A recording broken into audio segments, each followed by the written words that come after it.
ఎన్నికల తుది ఫలితాలు ఇంకా పూర్తిగా తెలియకపోయినా దాదాపుగా దేశంలో లోక్సభలో కానీ ఆంధ్రప్రదేశ్లో శాసనసభలో కానీ ఇతర రాష్ట్రాల్లో ఏం జరగబోతుందో స్పష్టంగా అర్థమవుతున్నది. ఆంధ్రప్రదేశ్లో అసాధారణమైనటువంటి మద్దతును ప్రజల నుంచి పొందినటువంటి ఎన్డీఏ కూటమికి మనసారా అభినందనలు తెలియజేస్తున్నాను. గతంలో చెప్పాం, ఆర్థిక ప్రగతి లేనటువంటి సంక్షేమం సమాజాన్ని సర్వనాశనం చేస్తుంది. దాంతోపాటు ప్రభుత్వం ఒక మాఫియా రాజ్యంలాగా నడిస్తే ఏమవుతుందో ఆంధ్రప్రదేశ్ గొప్ప ఉదాహరణ. ఆ నేపథ్యంలో ప్రజలు ప్రజాస్వామ్య స్ఫూర్తిని పూర్తిగా ప్రదర్శించారు.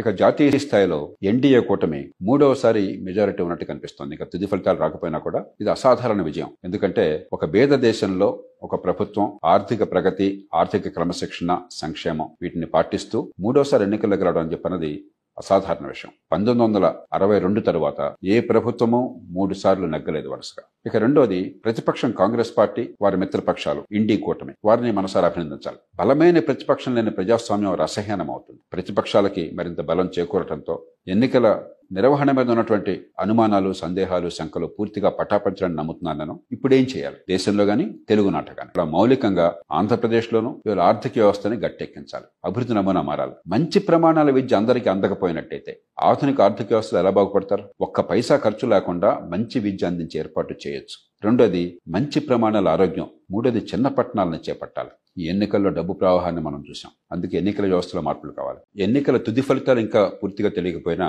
దాదాపుగా దేశంలో లోక్సభలో కానీ ఆంధ్రప్రదేశ్లో శాసనసభలో కానీ ఇతర రాష్ట్రాల్లో ఏం జరగబోతుందో స్పష్టంగా అర్థమవుతున్నది. ఆంధ్రప్రదేశ్లో అసాధారణమైనటువంటి మద్దతును ప్రజల నుంచి పొందినటువంటి ఎన్డీఏ కూటమికి మనసారా అభినందనలు తెలియజేస్తున్నాను. గతంలో చెప్పాం, ఆర్థిక ప్రగతి లేనటువంటి సంక్షేమం సమాజాన్ని సర్వనాశనం చేస్తుంది. దాంతోపాటు ప్రభుత్వం ఒక మాఫియా రాజ్యంలాగా నడిస్తే ఏమవుతుందో ఆంధ్రప్రదేశ్ గొప్ప ఉదాహరణ. ఆ నేపథ్యంలో ప్రజలు ప్రజాస్వామ్య స్ఫూర్తిని పూర్తిగా ప్రదర్శించారు. ఇక జాతీయ స్థాయిలో ఎన్డీఏ కూటమి మూడవసారి మెజారిటీ ఉన్నట్టు కనిపిస్తోంది. ఇక తుది ఫలితాలు రాకపోయినా కూడా ఇది అసాధారణ విజయం. ఎందుకంటే ఒక పేద దేశంలో ఒక ప్రభుత్వం ఆర్థిక ప్రగతి, ఆర్థిక క్రమశిక్షణ, సంక్షేమం వీటిని పాటిస్తూ మూడోసారి ఎన్నికల్లోకి రావడం చెప్పన్నది అసాధారణ విషయం. 1962 తరువాత ఏ ప్రభుత్వము 3 సార్లు నెగ్గలేదు వరుసగా. ఇక రెండోది, ప్రతిపక్షం కాంగ్రెస్ పార్టీ, వారి మిత్రపక్షాలు ఇండీ కూటమి, వారిని మనసారా అభినందించాలి. బలమైన ప్రతిపక్షం లేని ప్రజాస్వామ్యం రసహీనం అవుతుంది. ప్రతిపక్షాలకి మరింత బలం చేకూరటంతో ఎన్నికల నిర్వహణ మీద ఉన్నటువంటి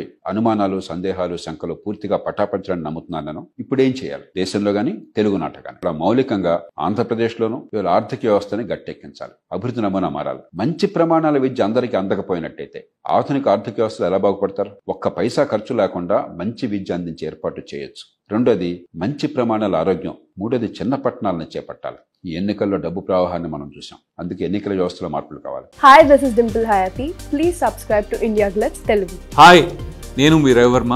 సబ్స్క్రైబ్ చేయండి India Glitz Telugu. Hi, this is Aadi Sai Kumar.